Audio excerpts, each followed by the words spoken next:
Hoje nós vamos fazer um estudo comparativo entre o Kizu 11 e o BCFF 11, dois fundos de fundos, e você sabe quais são as informações que são necessárias na hora de avaliar um fundo imobiliário de fundos? Não? Então você vai ficar sabendo aqui hoje. O vídeo está bem legal, tenho certeza que você vai gostar. Então vem comigo! Então vamos começar passando aqui pelas informações importantes para você avaliar um fundo imobiliário de fundos e para você ter certeza que você está colocando na sua carteira um bom fundo, tá bom? E essas informações aqui são levadas em consideração para os FOFs, fundos de fundos. Mas antes disso, para você ainda que não sabe o que é um FOF, um fundo de fundo, o que seria isso? Então, o que é um fundo de fundos?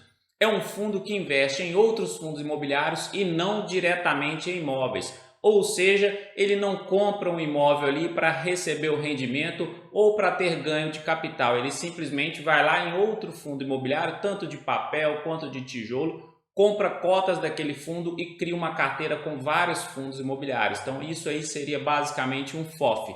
E qual que é a vantagem de se investir em um fundo de fundo? É a diversificação, porque quando você investe em vários fundos e esses fundos também já possuem a sua diversificação, então você fica amplamente diversificado. Mas também tem uma desvantagem. Qual seria ela? As taxas de administração são cobradas em efeito cascata. Como que funciona isso? Por exemplo, os dois fundos imobiliários que nós vamos estudar aqui hoje possuem as suas taxas de administração, de gestão, de performance, só que você já parou para pensar que os fundos que eles investem também possuem as suas taxas? Então ocorre aquele efeito cascata, taxa sobre taxa. Então isso aí é uma das principais informações na hora de você avaliar um fundo de fundo, porque dependendo da quantidade dessas taxas em efeito cascata, isso pode afetar e muito lá no longo prazo o seu resultado, tá bom? Então aqui embaixo, quais seriam as informações necessárias para você estudar um FOF? Elas são patrimônio líquido, tem que ter um patrimônio líquido grande para poder ter uma boa diversificação, ter dinheiro para poder ter patrimônio, para poder comprar mais ativos e ter uma maior diversificação. O preço sobre valor patrimonial, para ver se você está comprando a cota abaixo do seu valor patrimonial com desconto, e isso aí é muito bom. E aqui está em vermelho o que? É a principal informação, uma das principais informações, né? Na verdade, né? A taxa de administração, que ela é cobrada em efeito cascata.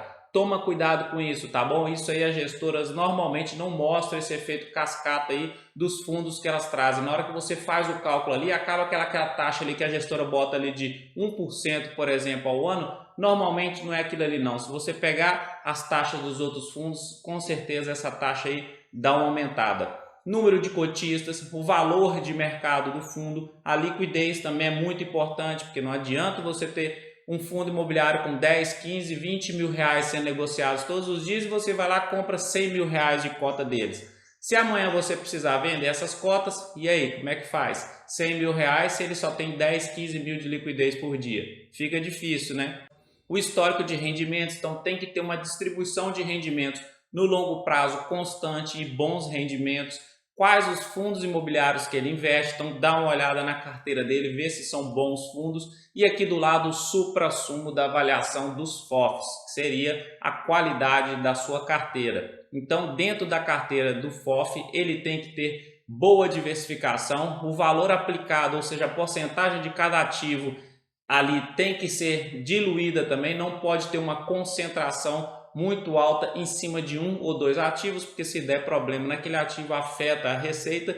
E as duas estrelinhas vermelhas aqui, que eu acho que são as partes mais complicadinhas, assim, vamos dizer, na hora de avaliar um FOF, que seria: os fundos imobiliários são bons? Então você teria que estudar fundo por fundo que faz parte daquela carteira ali, e isso demanda tempo, demanda dedicação e disciplina. Para você ter bons retornos no longo prazo, você precisa de dedicação, precisa de disciplina. E histórico de competência do gestor. Você estudar a gestora, pesquisar sobre ela na internet, ver o histórico dela no longo prazo, se foi uma boa gestora, se já deu problema ou se é uma gestora que só traz benefícios para os seus cotistas. faz uma boa administração, enfim, tá bom? Então, o que que acontece? Estrelinhas verdes aqui e estrelinhas vermelhas. Essas estrelinhas verdes aqui são as informações que em todos os vídeos que a gente traz aqui sobre os FOFs, a gente traz essas informações nos vídeos, então fica mais tranquilo de você estudar aqui junto. E depois, o que que você faz? Claro que você não pode comprar um ativo, comprar uma ação, comprar um fundo imobiliário apenas com dicas de youtuber, de educadores financeiros. Então, depois que você pega esses aqui que eu trago aqui no vídeo, você vai lá e estuda com mais detalhe a carteira do fundo imobiliário, se os fundos são bons e se o histórico da gestora é bom. E aí você fecha com chave de ouro e eu tenho certeza que vai fazer uma boa escolha. Agora vamos para a batalha aqui hoje, que vai ser Kizu 11 versus BCFF11, e já vamos começar trazendo boas informações, boas estrelinhas verdes aí dos dois fundos, beleza? Então vamos lá, Kizu 11 e BCFF11, valor atual da cota do Kizu R$ 7,90 e do BCFF R$ 69,80. Em relação ao valor da cota ali, eu acho que o Kizu 11 está mais atrativo porque o investidor está entrando agora no mercado, tem pouco dinheiro para aportar, então quase R$10 ali de aporte mensal você consegue com mais facilidade do que com R$ 69,80, né? Preço sobre valor patrimonial 0,92 para o Kizu e 0,91 para o BC. Então os dois estão sendo negociados ali quase 10% abaixo do seu valor patrimonial. Liquidez do Kizu 1,3 milhões sendo negociados todos os dias, tranquilo. E do BC também 3,1 milhões todos os dias, também está bem tranquilo. Dividend yield do Kizu 9,28% nos últimos 12 meses e do BC 8,78%. Então mais ou menos ali na mesma média, né? E a sua valorização, na verdade, desvalorização, os FOFs, na verdade, no atual momento estão com desvalorizações bem altas. Para mim, eu acho que é a oportunidade, porque a estratégia de investimento, porque os FOFs têm um beta maior do que o, então quando o índice, o IFIX, sobe, os betas maiores do que um, ou seja, os FOFs sobem mais do que o IFIX, mas quando o IFIX também faz uma correção grande, igual a gente está passando no atual momento com o IFIX, com o IBOV, aqueles ativos que têm beta maior do que um, eles caem mais também. Então, quando chegar bem lá no finalzinho da queda assim, são bons pontos de entrada, porque quando começar a valorização, eles valorizam mais do que o índice, tá bom? Pega essa visão aí e fica de olho nessa estratégia. Então, desvalorização do Kizu 24,69% nos últimos 12 meses e desvalorização do BC de 22,87%. E aqui embaixo o histórico de rendimentos dele, de distribuição de rendimentos nos últimos 12 meses. Então o Kizu distribuiu na casa ali dos 6 a 7 centavos por cota nos últimos 12 meses e o BC distribuiu na casa dos 50 centavos por cota. O Kizu 11 ele tem como objetivo seguir a carteira teórica do índice de referência Suno 30 FI, índice cuja metodologia e carteira podem ser verificadas lá no site da Suno Research. E o Suno 30 é um índice de retorno total que busca refletir, por sua natureza, a combinação de variação de cotas de sua carteira de fundos, componentes com as distribuições de proventos que estes fazem periodicamente. Já o BTG Pactual, aqui o BC, ele tem como objetivo principal a aquisição de cotas de outros fundos de investimento imobiliário, bem como certificados recebíveis imobiliários, letras hipotecárias e letras de crédito imobiliário. Vamos dar uma olhadinha aqui em outras informações sobre os dois. Então, o público-alvo aqui são os investidores em geral para os dois. A data de início do fundo, isso aqui também eu acho muito importante. Do Kizu começou em 2020 agora, finalzinho de 2020, dia 8/10/2020. Já o BC começou em janeiro de 2010. Então o BC está antigo no mercado, é um fundo consolidado. Então a gente consegue enxergar o histórico dele e avaliar melhor se ele é um bom fundo imobiliário. Taxa de administração do Kizu 0,60 ao ano e não tem taxa de performance. Já a taxa de administração do BC 1,10% ao ano sobre o PL ou valor de mercado. Taxa de administração de 0,15% e não há taxa de performance. Então, em relação à taxa de administração aqui, o Kizu 11 ganha porque é 0,60 em contrapartida com o BC que é 1,10, ou seja, juntando com outro ali 1,25%. Lembrem-se da taxa de administração em efeito cascata, tá bom? Nos FOFs.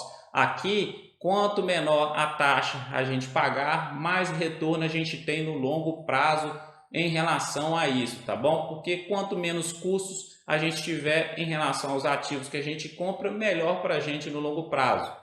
Dando uma detalhada na carteira dos dois, Kizu 11 tem 34 fundos imobiliários dentro da sua carteira. Lembra que ele segue a carteira da Suno 30 lá, do índice Suno 30. E o BC tem 65 fundos e 11 CRIs. Então o BC, em relação à quantidade de ativos dentro da sua carteira, ele é até muito bem diversificado, tá bom? Aqui o Kizu, ele tem que manter a diversificação, como ele segue o índice, ele mantém a mesma quantidade de ativos. Se o índice mudar a quantidade de ativos, aí o Kizu também tem que mudar aqui para continuar seguindo os patamares dele.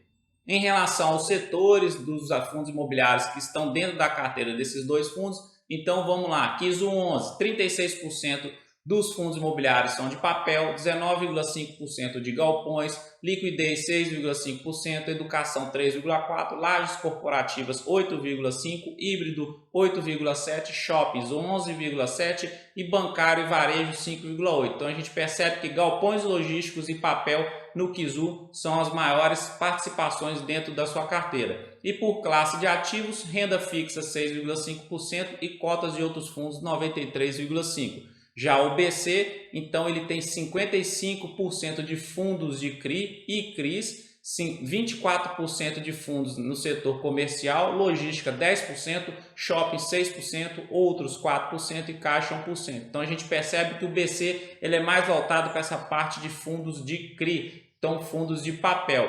E já o Kizu ele é mais diversificado, a gente vê que tem uma boa diversificação, o papel tem 36%, o galpão já tem 19,5%.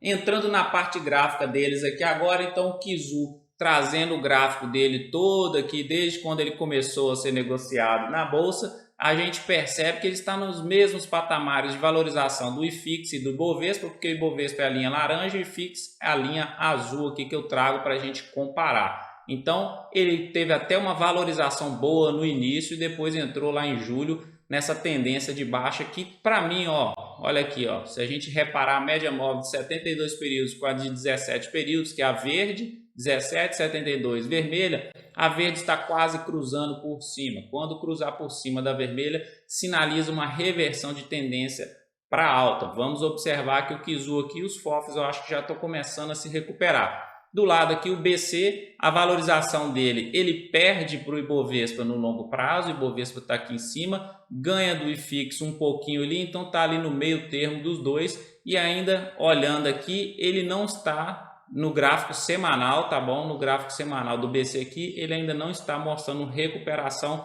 100% aqui, cruzamento de médias móveis no atual momento, mas a gente tem que ver em gráficos mais de curto prazo, porque aqui o gráfico dele aqui do Kizu está mais de curto prazo, porque ele tem poucos dados para a gente negociar. Quando joga um gráfico semanal aqui, a gente não consegue enxergar praticamente padrão nenhum.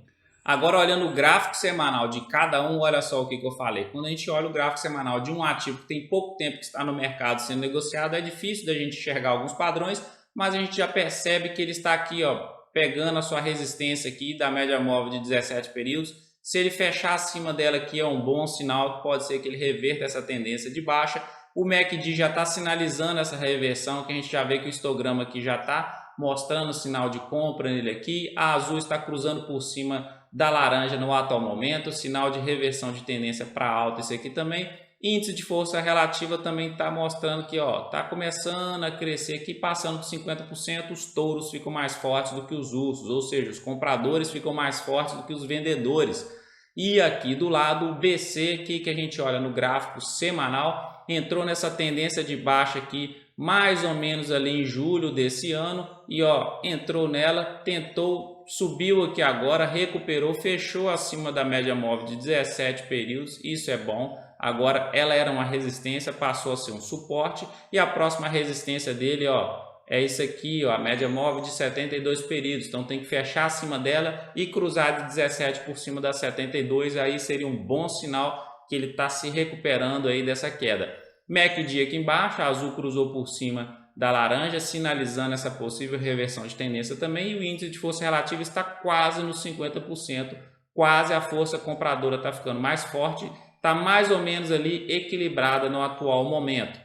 Já o gráfico diário dos dois, olhando aqui o Kizu, ele veio nessa tendência de baixa desde julho de 2021 e tá aqui, ó, bem próximo aqui de reverter agora. Se essa verdezinha cruza por cima da vermelha, é sinal de reversão de tendência.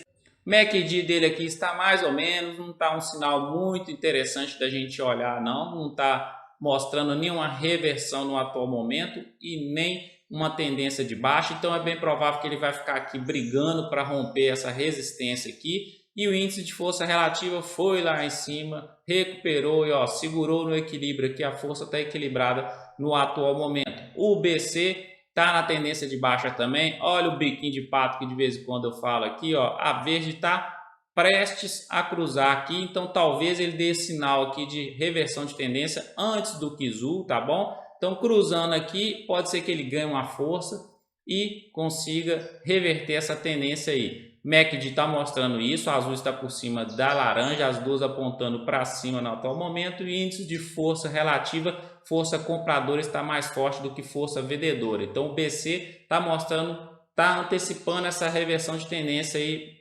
mais do que o Kizu no atual momento.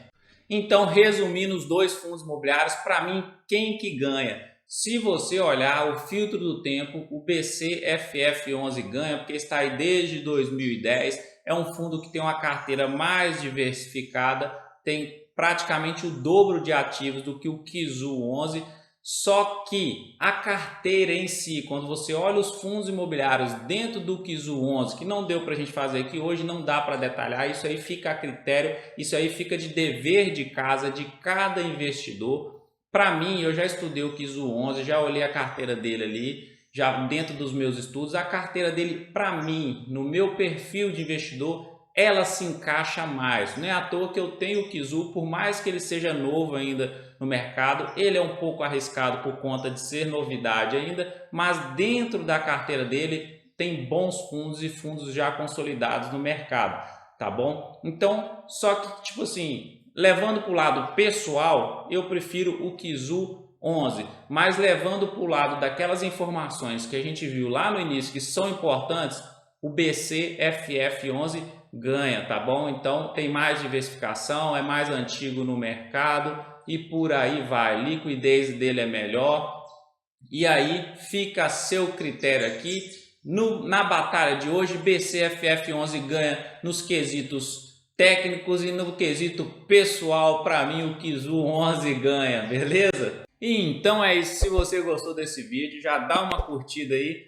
para ajudar o canal a crescer, compartilha com seus amigos, com a família, comenta aqui embaixo qual vídeo que você gostaria, qual fundo imobiliário que você gostaria que a gente estudasse aqui, e eu te deixo um grande abraço como sempre, fique com Deus, até o próximo vídeo e tchau!